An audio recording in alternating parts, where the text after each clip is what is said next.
If you're new here, take a moment to subscribe, like, and share this story, because sometimes, all it takes is one story to remind us that kindness can still heal the world. Today, I'll share with you a true-to-heart journey of loss, faith, and rebirth. A story about how one act of compassion can spark a miracle in the darkest night. This is the story of Anna, and the stranger who offered her more than shelter, he offered her a new beginning.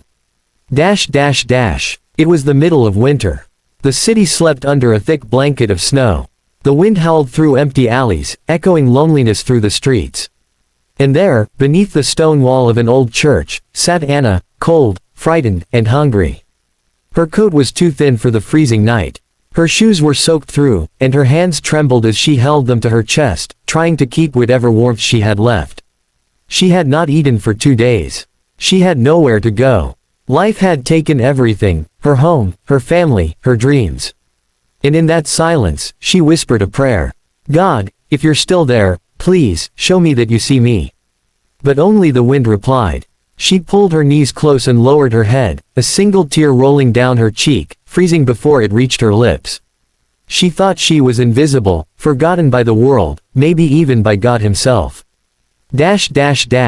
Then, through the quiet of the snow, came the sound of footsteps.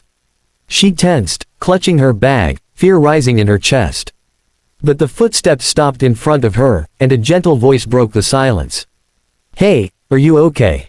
She looked up, and in front of her stood a man, maybe in his 40s, holding an umbrella and a steaming cup of coffee. His eyes were tired but kind. His voice was calm. My name's David, he said softly. Come with me. It's too cold to stay out here tonight.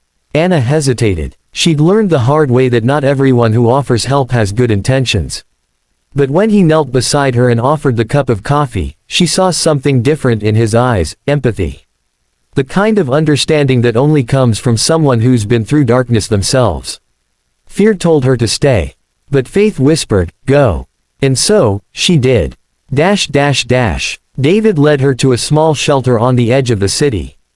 A simple building, warm and alive with light. A sign above the door read, The Haven. The moment she stepped inside, she felt warmth wrap around her like an embrace. There was laughter, the smell of soup, and people smiling despite their struggles. David handed her a blanket and said, you can stay here as long as you need. No questions, no judgment. That night, for the first time in months, Anna slept without fear.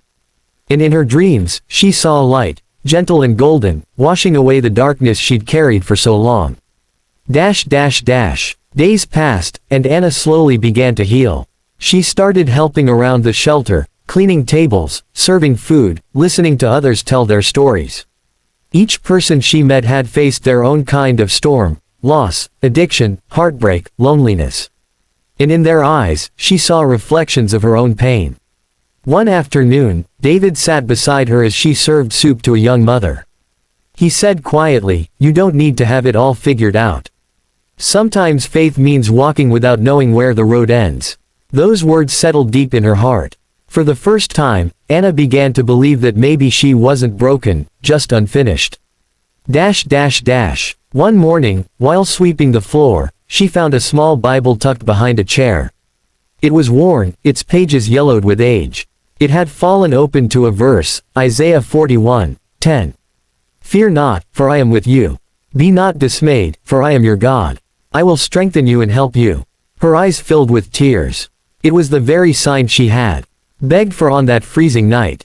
She knelt right there on the floor, closed her eyes, and whispered, thank you. I thought you forgot me.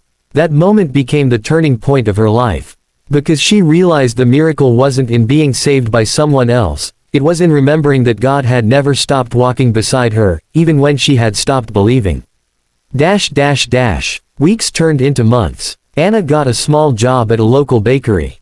Every morning, she would wake up before sunrise, pray, and thank God, not for what she had, but for how far she had come. She started bringing leftover bread to the shelter, sharing it with those still fighting their own battles. One evening, as she and David sat by the fire, she finally asked, why did you help me that night? You didn't even know me. David looked at the flames and smiled. Because once, someone helped me too. He paused, his voice softer now. 10 years ago, I was where you were. I lost everything, my family, my home, my faith. But one man saw something in me I couldn't see in myself. He helped me stand again. And I promised God that I'd pass that kindness forward.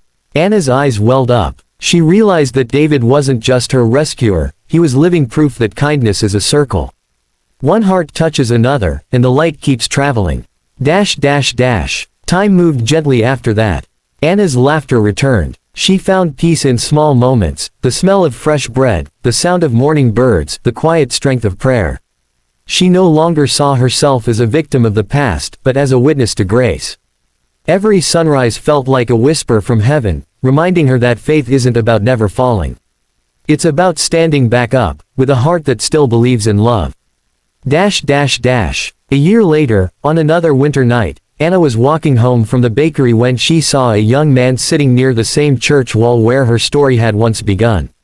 He was shivering, hugging his knees, lost in despair. Without hesitation, Anna walked over, removed her scarf, and wrapped it gently around his shoulders. "Hey," she said softly, "you don't have to be alone tonight." The boy looked up, surprised. She smiled, extended her hand, and whispered the same words David had once spoken to her. "Come with me. It's too cold to stay out here tonight." And in that single act of compassion, the circle of light began again. We all face nights of cold and darkness, moments when life feels unbearable and hope feels far away. But somewhere in that darkness, God is always sending someone, or something, to remind us that love still exists. Sometimes the miracle isn't that the storm ends, it's that you learn to walk through it, knowing you're not alone. So if you're listening to this right now, and you're struggling, remember this. You are seen, you are loved, and your story isn't over yet. Because no matter how dark your night is, morning always comes. If this story touched your heart, please take a moment to like this video, share it with someone who needs hope, and subscribe to Kind Tales for more stories that heal the soul. Remember, one act of kindness can change a life, and maybe even yours. Stay kind, stay blessed, and I'll see you in the next story.